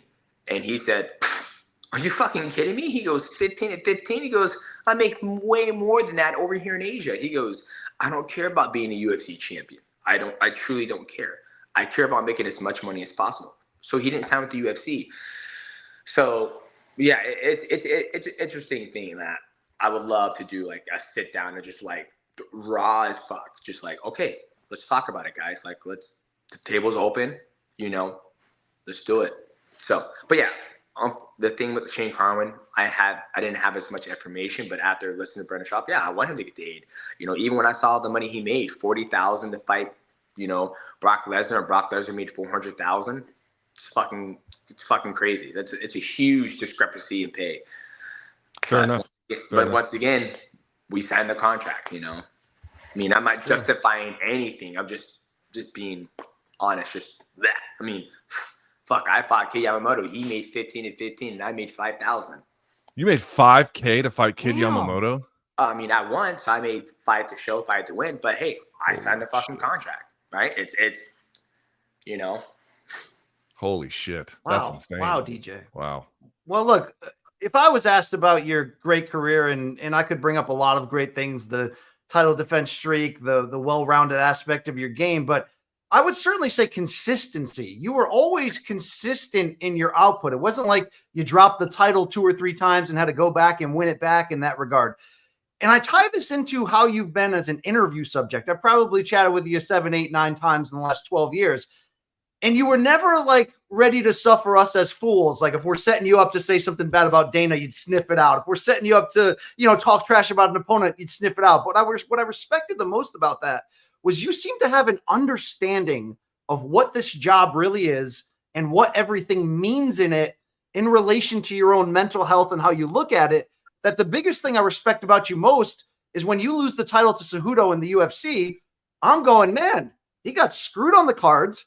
He had 2 injuries coming in, and this guy's not even talking about a trilogy or an immediate rematch. He's just like, yeah, it is what it is. Congratulations, Henry. Here's your title. How much do you think you, having a mature understanding early in your career of what this really is, helped that consistency over time in your performances? It helped me a ton. That's one of the things Matt said that made me such a great athlete, is that I viewed this as a job. I show up to the gym, I'll put my hours in, and then I would go home and live my husband life, or my daily life, my civilian life, as I would call it. And I mean, it's true. The UFC or One Championship and PFL, or whoever it may be, they contract you to fight. They don't contract you to come wash the tables or, do media, all the media, all that stuff. That's extra. But truly, it's like Marshawn Lynch. What did the NFL contract him to do? To run that motherfucking ball. So they contracted me to fight. So I would show up and fight. I win. I get my check. I go home. If I lose, I still get my check and I go home. So why would anything else change? And I think for me, at that time when I lost to Henry, I was like, well, I mean, I lost to him, and I took a step back, and I was like, I beat Henry. We're 1-1. I can either, try. If I were to beat Henry the second time, beat him the second time for the third fight, I'll still be stuck in the UFC. If I was to lose to Henry for a second time, I would still be stuck in the UFC. And there was no win-win there, essentially, right? Like, I've lost to Dominic Cruz. I'm not going to try. I don't care. Losses are losses. Wins, they happen. So for me, that's why I felt like the logical thing was, if there was a way I can get out of my contract, it was the smartest thing to do. And that's when the trade came about, essentially. So, but yeah, I've always viewed, fighting as a job. I think that's helped you in so many ways across the board. I won't even waste the time in asking you, everybody has a price for the $1 million man. What would it take for you to come back? Because I don't even believe you would, because you've always been so stuck to your principles. So what do you want to see your role in MMA? And, you're doing great work on a YouTube channel. I hear you talk about helping out fighters and training. What do you want to be in the MMA space over the next 15 to 20 years? It's not just the MMA space. I did this just I think, actually in MMA space, probably one of the best podcasters, interviewers. I love talking to athletes. I've been in their shoes for the most part when it comes, I've been on both sides of the fence. When I first started fighting for, WC, my first paycheck was 3-3. And I've went from 3-3 to showing up making 380,000. So I've been on that climb. I've done the 8.5-pound weight cut before a title fight. I've done, I fought with a broken leg before. I fought with a broken rib before. I fought with a broken hand before. I've had ins and outs with the UFC before. I fought for a different organization. I became a champion of a different organization. So I would say, out of every single person out there who's doing a podcast in the mixed martial arts space, I would say they don't have the same experience that I've had, like the athletes have had. Right. So I can connect with those guys on a different level. We actually, I just had Bo Nickel on. We talked a great conversation. And afterwards, we talked for another 45 minutes off camera, just about training and just trying to navigate a career. So I would love to be, active in that space and known for that. Obviously you have Chelsea and you have a lot of good guys, but those guys don't really do just sit down interviews and hear the athlete's story. And obviously keep on helping the guys I like. I've trained, I don't want to say help, but I've trained with Aljo. I've trained with Brandon Moreno, just a couple of guys that I run into. But that's what I'm more focused on. It's just building the YouTube and the podcast space inside. Oh, no. Did we lose him? I hope we didn't lose the mouse. Did we lose him? Good stuff coming out of DJ right here. It was. We lost him. He just cut out. Oh, Jesus We'll see if he rejoins. All right, we'll give him a few minutes to see what's up. Yeah, he's doing well. The mouse is doing well. Very well. BC, that is the worst motherfucking camera I've ever seen in my life. Oh, there he is. He's back. Oh, He's back. yeah. There I was just, it's no problem. Listen, look at Brian Campbell's camera. Yours not even being on is better than his being on. How about that? He's better off using his phone. I don't know why he's using his laptop. I mean, the iPhone nowadays is more expensive than a regular laptop. You know, Yes. iPhone's like $1,600. So, Yes. but back to the thing, I'm more focused on just building the brand in the YouTube space and the Mighty Cast. That's something I truly love doing. I don't see it as a job because I don't have to do it. It's something that I love to do, and it's bringing a lot of enjoyment for me. Well, DJ, you've left behind at one championship a great rival in Adriano Moraes, who will be coming back at 169 November 18th. It's a number 1 versus number 3 contender fight at flyweight when he takes on Danny Kingod. I hope I said that correctly. What are your thoughts on that one flyweight division moving forward, and tied into that, will you have a role, I don't know, an ambassador, a broadcaster, anything with one moving forward? Yeah, so let's talk about the fight first. Adriano Moraes, one of the longest reigning champions in one championship, the longest reigning champion in the flyweight division. He's beat me. He's the only guy to ever give me a knockout loss in my career. Absolutely amazing athlete. Amazing Brazilian Jiu-Jitsu. He's taken on a guy he's fought before. He's submitted before. I think they fought twice before. I could be wrong. Danny Kingod, he's kind of been out of the game a little bit. And I think the division's it's in an interesting spot, right? You have Kyle Akhmatov, who's also been a world champion, and him and Adriano have fought. They've had some battles in the past. And I'm excited to see what Adriano is going to be able to do after coming off 2 losses from me. And I think the division, we just need more talent. Right, I think the talent pool for the flyweights, we can use a little more because Adriano's beat all those guys because Adriano's been there for a very, very long time. So it should be an interesting fight, and I can't wait to see it. And as far as me as an ambassador, my goal is to help one championship build a brand and keep on helping, whether it's me commentating. Obviously commentating is not a very easy job, as you guys, know that. You got to enunciate the names very well. For me, I like to give my perspective of the fight as it's happening instead of doing all my research. That's the same thing I do with my interviews. I hate doing research before the guest because I want to get to know the guest as we talk. I don't want to know the guest before we talk, if that makes sense. So that's why I feel like my recipe, how I approach things, is a little more unique. But I'm excited for the fight. I'm excited for where the company's going to go. They got some banger cars coming. K Bertol's coming back to mixed martial arts. He's about to make another fight happen. And you got Anatoly defending his belt against Rubrug. So it's some exciting thing. I mean, even that fucking fight right there. I mean, Rubrug versus It's a wild Anatoly, fight. That's a wild fight. Three. I mean, for me, I'm like, dude, you got 3 fucking belts. we gotta do something else. You gotta. And this is just me. One of the things like you, Luke, I try to keep it real. It's like, okay, you got 3 belts. You saw RDR, he left, so he's gonna be trying his hand at the UFC. So I'm excited to see what he's gonna be able to do. I mean, now he's got to fight at his natural weight class, 185. He's got to cut weight, or he can go 170. There's no more hydration. So the ball. I always for me, I like to follow storylines. That's what makes mixed martial arts special. When you have a storyline and you follow people's careers, that's what makes it special. So for me, when I follow Anatoly's career, I'm like, you got 3 belts. There's truly probably no one. If you beat Rubrug, there's truly probably no one who's going to be able to mess with you in one championship. One championship's going to have to spend a lot of money to go find a big fish somewhere that people are going to care about. And then once you match that up, then boom, right? So, but yeah, I'm excited for the flyweight division. I'm excited for Adriano versus Danny Kingod to see what happens.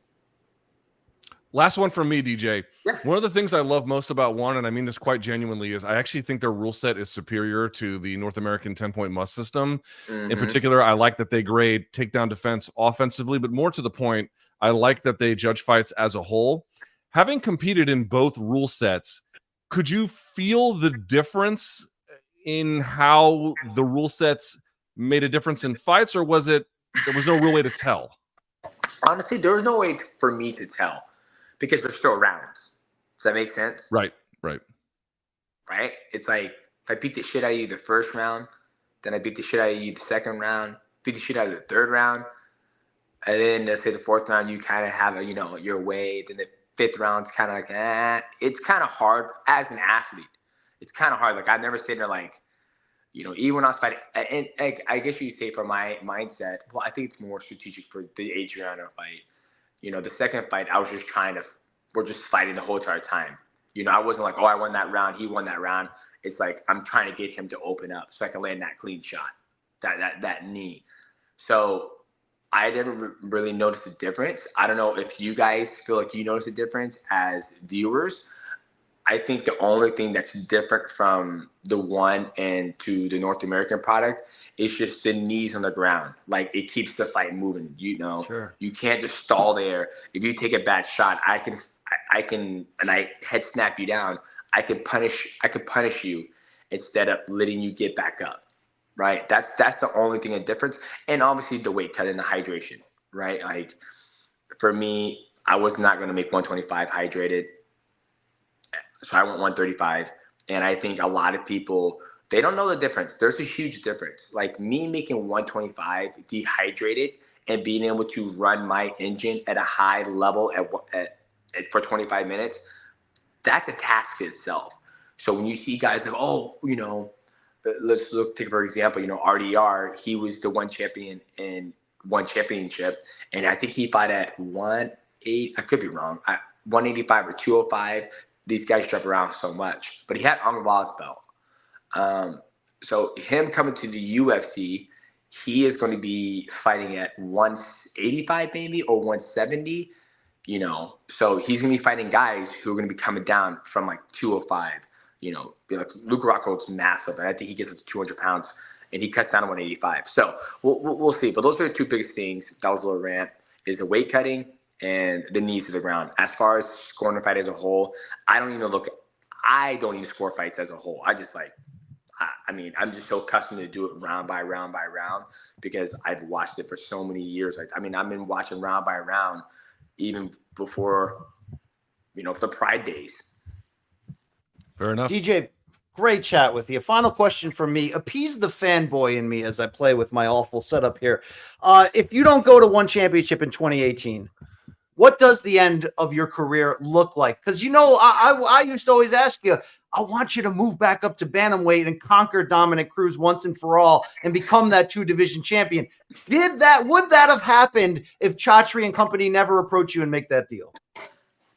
Honestly, I don't know. I think if that never would happen, I think I would have fought Henry Cejudo for the third time. That would have been a tough fight because Henry's very good. He doesn't get enough credit that he deserves. Henry's very good. He's probably one of the most disciplined fighters I've ever trained with, just because he's more focused on winning instead of, and this is no disrespect to him. I mean, I would tell him to his face. I told him this to his face. He's more focused on winning instead of like, I'm out here trying to focus on like, okay, let's work the lasso guard to the sweep and then go to the Delahiva, sit up, pass the lapel underneath, and we have warm guard. Then we're going to swing our foot around this way. I might never use that in my competition, not once. Future, my love. I might never use that in my jiu-jitsu career in a competition. And what I mean by that is, like, Henry, he would focus on the things that are going to work in the fight and only the fight. So when we train, it's you know, you go out late, kid, go on. The next day, the same thing. The next day, the same thing, where it's like, hey, let's work on like how to do, you know, this. We might never use this in a fight.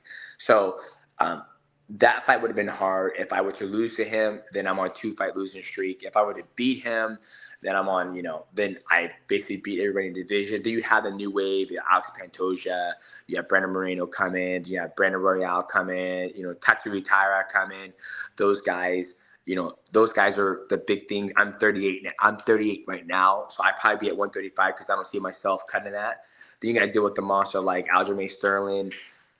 I mean, who knows? But you know, you look at the landscape now. Dominic Cruz isn't in this space. He has been in this space for about maybe 3 or 4 years. So I don't know if that fight would even ever happen, essentially. But, you know, I'm glad what happened. I'm glad Chatri came. I'm glad one championship came, and I was able to go to a company that valued my division a lot more than North America did. Class act always, Demetrious. Congratulations on a great career. Thank you so much for joining us and give us the time. Can you plug your YouTube channel where the people can watch all these great interviews? Yes, sir. Yes, sir. Make sure you guys check out the Mighty Cast. It is on the YouTube channel. Just go in there and type in Mighty Gaming or Mighty Cast or Demetrious Johnson. You'll pull it up. Also got some big breakdowns coming up for UFC 308. Ilya Deporio taking on Max Holloway. It's going to be a sick fight. And yeah, you guys follow me on Instagram. Appreciate you guys giving me the opportunity at Morning Combat. Shout out to both you boys. Special shout out to you, Luke Thomas. I love that you always keep it real, man. I always I appreciate it. You too, Brian. You too, Brian. You know, you good too. You know, I like whatever, Demetrious. I'm just Demetrious. I'm just a big fan. Yeah, thank you so much, Demetrious. Thank you, champ. Appreciate you. Thanks, guys. Luke, you do always keep it real, unless what you're saying is false. You know what I mean? I mean, it's real to you, but it's very nice of him to say that. I think sometimes I definitely piss him off. In fact, I know I've pissed him off several times. But he came on the show. He gave us a great interview. He's got a lot of interesting things to say. I'm not a complainer. I appreciate him. All right, Luke, let's finish up our rundown here and get through this fantastic program. To close BC, quickly, I have to tell you, it is fucking weird to just be looking at a static picture of your stupid face. I have to tell you. What's static about it, Luke? So you can't tell, but your face is frozen. Like you're not moving at all. I can No, hear you I'm just... What?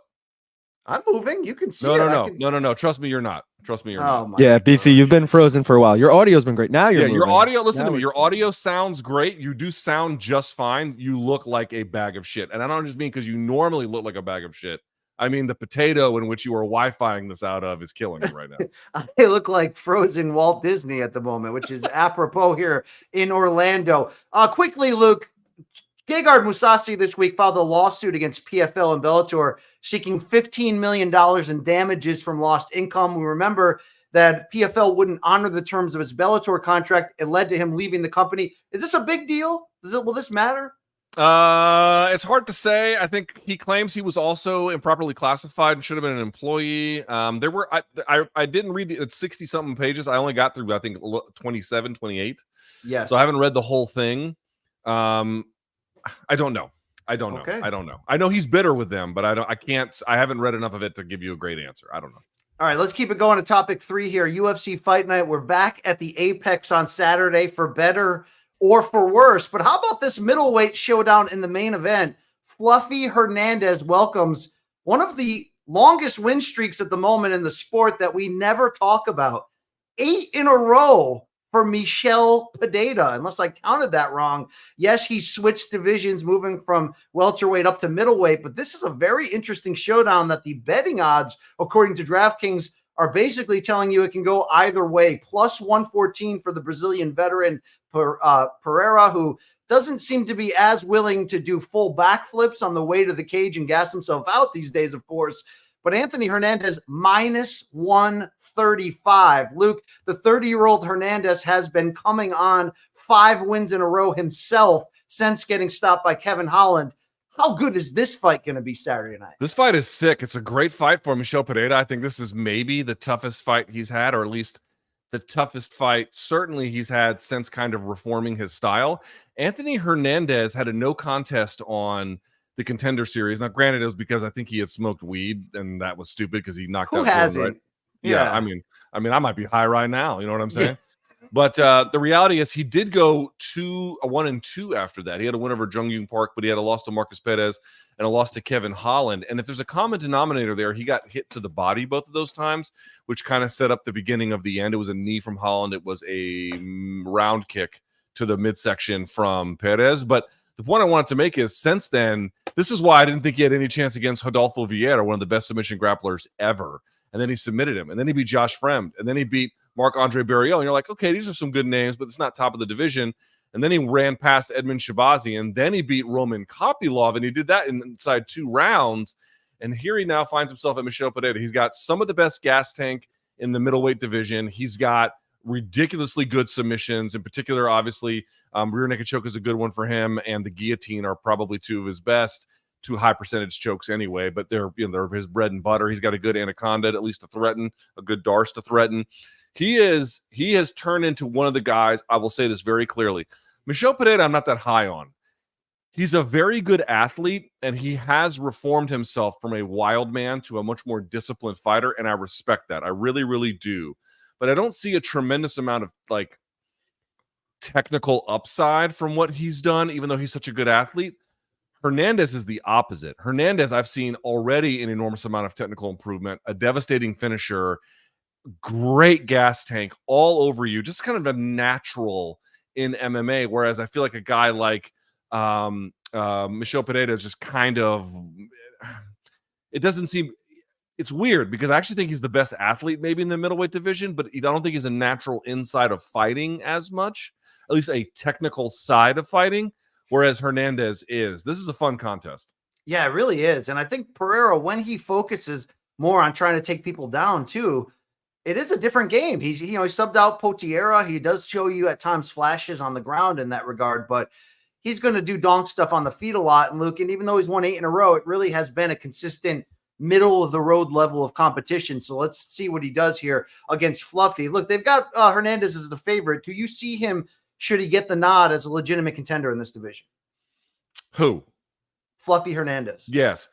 I think the UFC realized they've got something special with this guy now. Maybe it wasn't quite clear at first, but it appears to be becoming increasingly true. And a win like this is going to put him in a space where they're going to really start pushing him towards the middle/top of this, middle top of this division. It's hard to say if this is going to be like a coronation kind of performance, even if he gets a sub. But I just feel like you got a young, exciting talent who doesn't get tired, who is a good finisher, attacks relentlessly, and is being battle tested now against more credentialed opposition. What more would you be looking for? This is the kind of guy you would want. Yeah, indeed. That's a very good main event. It rings so much truer in my heart than that upcoming Fight Night Neil Magny versus Carlos Pratish main event that just feels like we're going in the wrong direction. Feels like we're going in the Spivak direction. I mean, it's a fine fight to see how good Carlos Pratish is, but like beyond main that, event, dude. People are like going to buy their tickets and create a destination based on that. Now, maybe they really won't because it's the Apex, but come on, bro. Yeah, I mean, for an Apex main event, it's bad, but it's not a horrible fight in and of itself. It's just a bad main event. Do you care about this Crossroads Bantamweight co-main event where we're going to find out who's coming and who's going? Rob Font, the veteran at 37, has lost 4 of 5. All 4, though, to the very top end competition available at 135. He's a plus 340 underdog against Kyler Phillips, minus 440. Now, Phillips has won 3 in a row. He had that early win over Song Yadong in his career. It feels like odds-wise, like we're setting up for the younger fighter to make his name off the veteran. But Luke, 3 fights ago, we thought that too with Adrian Yanez, and Rob Font reminded us who he is. What do you think about this matchup? I think that Kyler Phillips is one of the most unheralded fighters in the UFC for how good he is. Obviously, his last one was the most important one over at Munoz, but I am a big believer in Kyler Phillips. This is a huge fight for him. Rob Font might be, maybe his best days are behind him. He is not a scrub. He's very talented. He hits hard. He's very, very respectable. The guy is a diligent, trained, well-schooled fighter. This is not an easy fight for either guy, but Kyler Phillips to me has always kind of looked like somebody who is ready to take the next step. Is that this one? We shall see, but I am high on him. I think that people don't recognize how good he is. They might after Saturday. Hashtag curtain jerker alert. And no, I'm not talking about strawweights. First fight of the night, Robelis Despagne, Luke. You know that fella, right? All 6'7" of that Cuban big boy. He lost a fight in May, of course, when he completely gassed out and lost the decision to Waldo Cortez Acosta. He'll be back against Austin Lane. Is that the ex-NFL guy who fought Greg Hardy? Yeah, it who is, got wiped Luke. out by Greg Hardy, yes. Is there still time for Robelis here? Robelis, I don't know. He seems like a donk. This fight has got donkness written all over it. Someone's going to get viciously KO'd. It's probably going to be Austin Lane. It'll be fun as long as it lasts, which is about 7 seconds. All right. Should I care about anything else? I mean, Charles Johnson against Sumajeri at flyweight is not bad. Sumadarji. Sorry. A boy named Sue. There you go. I mean, it doesn't mean much for the division, but Darren Elkins versus Daniel Pineda will be fun. Mateus Nicolau is back. He's pretty talented. Jessica Penne, I think, is over the age of 40, still competing here for the UFC, but that's about it. Yeah, Joanna once did really dark things to her inside of a cage in a title That was fight. brutal what she did. Yes. Long Island, Luke, we got a lot of hardcore fans who get pissed when we run through the bad Apex cards without really telling them about it. Do you have a lock of the week here on this undercard at all or anywhere? Not a lock of the week, but I'm riding with Rob Font, Luke. I know you were just hyping up Kyler Phillips. Did you see the odds on that fight? No, what were the odds? Rob Font is plus 360. No, that's insane. That's insane. That's insane. Rob Font is too talented against Kyler Phillips to be plus 360. That's insane. So that's strictly based on odds, I'm taking Rob Font. Another fight, Luke, you mentioned Mateus Nicolau. He's fighting Asu Olmabayev. That guy is nice. I think Mateus is going to lose that by decision. That's a good fight. Brad Katona getting thrown to John Matsumoto. He's got a lot of hype around him, so could be an upset. Man, this guy's hardcore over there at the Mile High Minute, Card Minute podcast. I mean, BC, there's nothing going on in his life. Why not? You know, I mean, I'd argue. He just saw Everclear and they sucked, Luke. Okay? They did suck really bad. Everclear. Father of mine. Yep. It sounded nothing like the original. It sounded really bad. But did they shout out to them. Did they at least kick ass on Santa Monica or no? I mean, yeah, that's their best song. But the guitar, all the instruments, they sounded great. Who was the opener? Vocals were bad. Marcy Playground. Oh, yo, Sex and Candy, baby. Jesus. Yeah. Remember they had that big spider in the music video? That was weird. All right, let's keep this sex and candy. Two of the greatest things. Conor McGregor loves both. Let's go to topic number 4, PBC on Prime Video. And your boy BC is on the call Saturday night. Tim Tzyu, fresh off the bloody unification title loss to Sebastian Fundora, a split decision in which Tzyu, of course, cut viciously at the end of the second round. But he hung through that in ways he didn't need to, nearly pulled it off. He's back in a title fight against unbeaten Russian and IBF champion Bakram Murtazaliev. It's a triple header, 8 p.m. Eastern from Orlando. Your boy BC, Keith One-Time Thurman, Brian Custer on the call. Luke, Murtazaliev here is the underdog, but he does bring an all-action style. He has talked about this being a fight of the year contender, and knowing Tzyu's history, that could be. And you know what he revealed in the fighter meetings this week? That when he won the world title by knocking out Jack Colquet in round 11 earlier this year in Germany, he trained and fought during Ramadan, couldn't eat, drink, or train all day, would train from 12 midnight to 2 a.m. and then from 3 to 5 a.m., eating and drinking minimally. His trainer couldn't get a visa to get to the fight. His management team told him to pull out, and he went in there and knocked out a veteran champion. This is going to be an interesting fight coming up here. The odds from DraftKings minus 700 for Tim Tzyu, plus 400 for the champion Murtazaliev. But Luke, boxing odds can sometimes not tell the real tale. Is there anything you're looking for in this matchup on Saturday night? Your commentary. That's about it. Your commentary. I won't be watching this. If I can just be honest, I will not be watching this, but I will hear it after the fact. Thank you very much. Let's see the face-off between those two this week. We know about Tim's action style there on the right. Yeah, Murtazaliev is big. Big dude. I mean, he's a little bit, he's slower. He's not as skilled as Tzyu, but he loves to fight. He loves to bring that pace. And we know how hot this division is when you consider Fundora's got a belt, Crawford's got a belt, Spence is looking for a big fight. Madrimov just lost the belt to Crawford. Jermell Charlo could be coming back. There's a lot going on in this space at the moment, so I don't need to tell you how big of a fight this could be for Tim Tzyu, but one of the big storylines, Luke, his dada, Kostya Tszyu, the Hall of Famer, who, if you don't know, after Tim's parents divorced in Australia, Kostya went back to Russia, started a new family. Father and son were, I don't want to say at odds, but they weren't close for years. I asked Tim, has your dad ever been at your fights? He said, no, only my pro debut back in 2016. We got video of their reunion this week, as Kostya Tszyu will not be.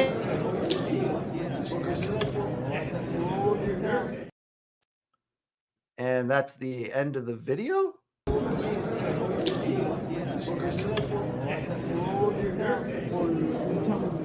knew it straight away. We're snacking midnight. I could feel it in the back. You feel the pressure. Nice to see. You made it, huh? Should have said the gator. Luke, it was good to see this because they talk, but they're really not tight these days. And dad flew son out to Thailand after the Fundora fight, and they really repaired their relationship and worked together in the ring. I respect that. I'm fired up for that angle. Yeah. By the way, there's academic literature to show this. If a couple gets splits and they have a kid, and the father goes and has a new family with whoever the new spouse or significant other is, there is significant literature to show that the father tends to forget about their old kid completely and not have any relationship with them. It's a weird and very dispiriting thing that they can now like demonstrate happens all the time. So the fact that these two can find a way to have a relationship through all of that is remarkable. Let's see how that changes, Tim Tzyu, when they're on Saturday night against Murtazali. A very good fight, a lot of action potential, 8 p.m. Eastern on Prime Video, not a pay-per-view. Subscribers can access it. Luke, to close here on some key news, we know that Sydney is going to be UFC 312, February 9th, no fights announced. But Alexander Volkanovski tells Submission Radio he wants on the card, he wants the winner of Max versus Ilya, and if not, he's willing to fight Diego Lopez for the interim title. Now, him bringing up that interim belt makes me wonder if this has been talked about behind the scenes.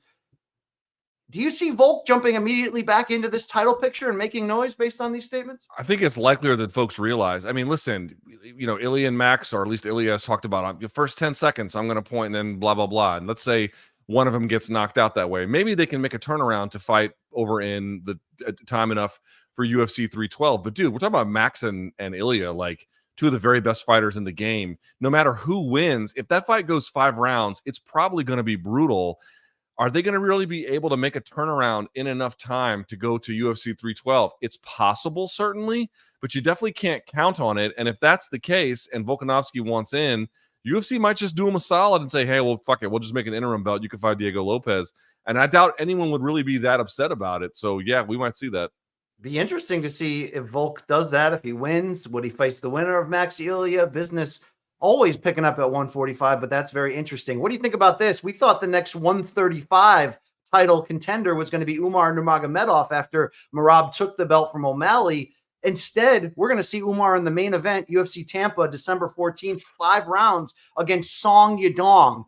I know we both like that fight in theory, but does this tell you that Sugar Sean O'Malley could be getting a rematch? Am I reading too deeply into here? No, I think Merab didn't want to fight before. Well, Umar wanted to fight before Ramadan, and for whatever reason, Merab didn't. I don't know if he had injuries or he's trying to heal or what, or he had his reasons. I don't know what they are. And I think Umar didn't want to wait until to fight until after Ramadan. So they said, "Fuck it, I'll just take who you got." They said, "How about Song Yadong?" He said, "I'll song that dong," and here we go. Wow. We got it going. Hey, it's a great fight. I love that Umar's like, okay, champion not ready. I'll prove it to you guys again, because in theory, he kind of needs that one more fight to prove it to us. So I'm not mad at this at all. And to close, Luke, Dimitri Bivol has officially filed a protest to all 4 sanctioning bodies regarding the scoring in the Beterbiev fight, using the first Lennox Lewis Holyfield fight, which was a draw and was a horrendous decision, as sort of legal background to try to get it overturned. The problem here is the first Holyfield Lewis fight was an obvious, like, somebody paid the judges to get a draw, maybe Don King. And this was just a close fight in the end. But what's come out of that is the IBF has ordered Beterbiev to defend a mandatory against, another guy from another country you never heard of, Michael Eifert from Germany, who's 13-1 with 5 KOs. He's only in this position because he upset the dried husk of Jean Pascal in 2023 and hasn't fought anybody else of name. Now, Dan Raphael reporting that the IBF is willing to talk about maybe putting this off to do the undisputed rematch. But this is just another case of, in boxing, we can't have nice things, apparently. Well, IBF is better than WBC, I feel like, overall, in terms of how they award fights and what mandatories they call for. I was making this point about the rankings this week, BC. I looked it all up. The WBC is the only sanctioning body that doesn't explicitly count wins and losses. They obviously they matter, but for all the other ones, they're like who you beat, who you lost to. That matters the most.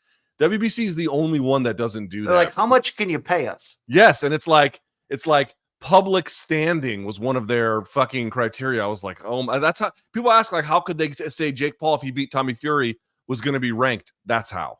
That's how they were able to do that. So, like, of all the ones you can complain about, this sucks. I get, but IBF is not the worst. Yeah, well, IBF is the only of the four that really sticks to their rules. The problem is this is sticking to your rules in such unnecessary levels. I mean, it's not as bad at heavyweight because at least, even though we're getting a rematch that won't be for the Undisputed Championship in December, at least like good things happen. Daniel Dubois picked up the other belt that was available. He beat AJ. Like, you know, the division moved on in big ways that are going to set up the future. Let these two light heavyweights bang a second time. Let all four titles be at stake. I don't know. And not this German dude. I mean, if you're like, sorry, you got to fight David Benavidez first, we'd be like, okay, I'm in. Let's do it. But whatever. Hey, Luke, that's the show for this week. I got to head off to some production meetings here in PBC land, but I'm excited for you this evening. Isn't this the LFA undercard that you're taking over? Where do we watch this? Yes, I have a link. I'll send it out. You can just follow me on social. It's a very a specific link. But the point I'm trying to make is it's just 2 fights. I'm only calling 2 fights. This is kind of like they're just kicking the tires on something. It's a company that signed a deal with LFA. They're called Midico. And it's just me watching the fights and like giving my opinion on them in real time. You'll see my face on the screen. The difference is I can control the camera angles and the graphics and stuff. So they're just empowering me with a few more tools. And that's how we arrived at this position. 7:45 in the East, we kick off. And good stuff all around. Thank you so much for tuning in, everybody. Thanks to Demetrious Johnson for stopping by. Long Island Luke, appreciate you on the 1s and 2s there. You can probably watch him smoke bong hits on the main card minute on Saturday when that Apex card hits again. But until Monday, when we come back live in New York City, I'm Brian Campbell. That's Luke Thomas. You're all a bunch of donks, but we love you. And I got to fix my road setup, apparently. We're out of here. That's it. That's the end of the show. That's just